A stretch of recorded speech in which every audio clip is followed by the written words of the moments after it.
નમસ્કાર દર્શક મિત્રો, મા ન્યૂઝ લાઈવમાં આપનું સ્વાગત છે। આપની સાથે હું છું ઝંખના। આવો જોઈએ આજના સંક્ષિપ્ત સમાચારો।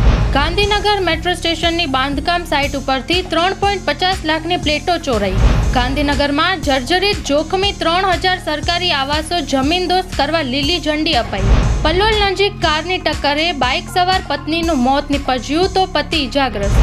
આણંદમાં લાંચ કેસમાં ઉમરેઠાના તાત્કાલિન મામલતદારને 3 અને તલાટીને 1 વર્ષની સખત કેદની સજા। ભાવનગર, મહુવા અને તળાજા યાર્ડમાં આજે ડુંગળીની હરાજી બંધ રહેશે। સોજિત્રાની મોટી ચોકડી પરથી વધુ 30 પાકા દબાણો દૂર કરાયા। ખેડાની ઈ ગ્રામ પંચાયતોમાં વીજ અને ગેસ બિલના નાણાં સ્વીકારવાની સુવિધા ઠપ। અમદાવાદ એસજી હાઈવે પર ટ્રક અને બાઇક વચ્ચે અકસ્માતમાં બાઇક ચાલકનું ઘટના સ્થળે મોત નીપજ્યું। સુરતમાં ₹2 લાખના ચેક રિટર્ન કેસમાં આરોપીને 2 વર્ષની કેદની સજા।